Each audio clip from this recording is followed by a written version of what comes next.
Olá, sejam todos bem-vindos ao podcast Observa Rio. Sou Geisa Rocha, jornalista, coordenadora do movimento Rio de Impacto. Estou aqui com a Inessa Salomão, economista e diretora do Observatório dos Negócios de Impacto do Estado do Rio de Janeiro. Oi, Inessa, tudo bem? Oi, Geisa, que bom estar aqui. A gente está cheio de novidades para conversar. Queria que você falasse um pouco para a gente hoje, Nessa, sobre o trabalho que foi desenvolver o observatório. A gente sabe que toda solução ela precisa estar alinhada com a realidade daquele território. E no caso específico do observatório, apesar dele ter tido uma inspiração, né, no Observatório de Florianópolis, as realidades são distintas entre esses dois estados, né, enfim, que deram origem, aí, que trabalham esse tema.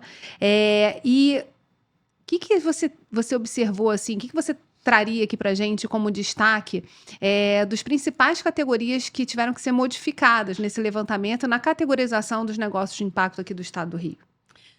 Olha, Geisa, que interessante assim, a gente poder passar por isso, né? A gente começa lembrando lá do começo do projeto, mais de 2 anos atrás, projeto que ganhou o edital de 2021 da FAPERJ e começou em 2022. Olha, sem dúvida, a gente começa toda essa discussão através de problemas públicos. Quais são os problemas que a sociedade do Rio de Janeiro tem a enfrentar? Porque a gente estava indo num caminho de entender o ecossistema de inovação social. A gente fez um recorte, porque a gente estava de olho na legislação e de olho no que o nosso ecossistema de inovação e impacto socioambiental gostaria de conhecer, de reconhecer.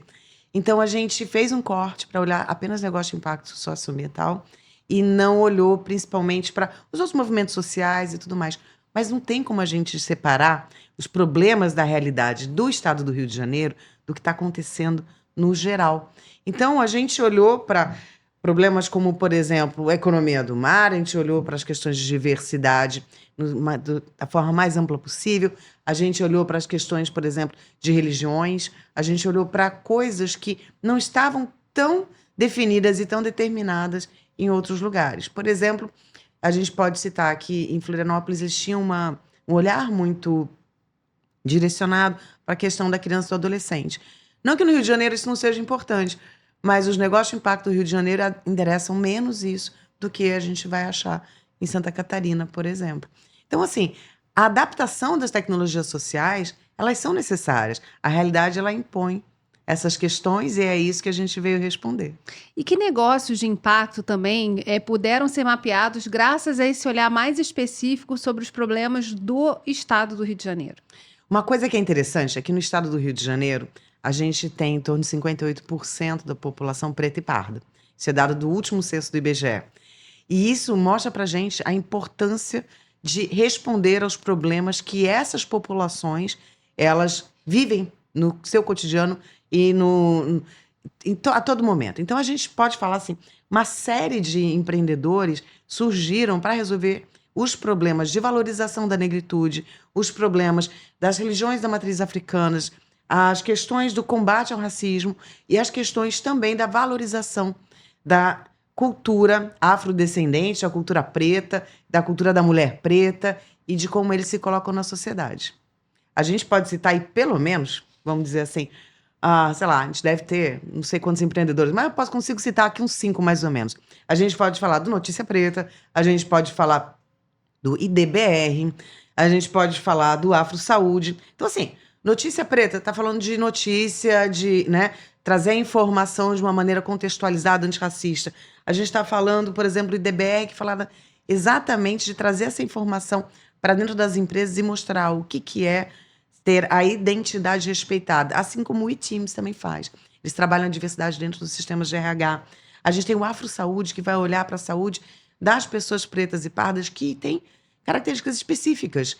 E é bastante interessante notar que, obviamente, isso é tão óbvio, que os determinados grupos sociais vão ter, a partir de abordagens genéticas diferentes e abordagens não genéticas, inclusive produzidas pelo meio onde essas pessoas estão, porque muitas das pessoas pretas e pardas têm menos acesso a sistemas de saúde e menos acesso ao SUS, enfim, e dependem muito mais. Elas têm que ser assistidas de uma maneira específica. E a gente pode falar também como essa questão da identidade através do exemplo da Mascavo e outros empreendedores que trazem essas questões de valorização e de combate ao racismo dentro da solução proposta. E de identidade, né? Que é o caso específico da Mascavo, que é a palavra do empreendedor de hoje. Vamos ouvir?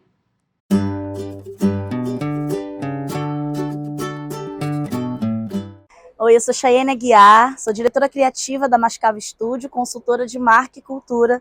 Trabalho apoiando os negócios de afroempreendedores em estágios iniciais ou médios e também apoiando a cultura organizacional em grandes empresas, desenhando soluções de comunicação que funcionem melhor para gerar pertencimento entre seus colaboradores. Desenho projetos de inclusão e diversidade, pautados nos princípios de ESG, e ajudo as marcas de pequenos negócios a alavancarem no mercado, se posicionando com mais estratégia nos seus posicionamentos. Eu acredito que o trabalho do Observatório vai ajudar tanto as dinamizadoras a enxergarem o potencial criativo que existe nas diferentes áreas do território e as inteligências que estão manifestadas nas formas de fazer negócio dessas pessoas, né? Quando a gente está falando de impacto social, a gente está falando de tecnologias que são desenvolvidas pelas pessoas que estão em lugares onde não necessariamente elas têm os acessos ou recursos necessários para fazer acontecer.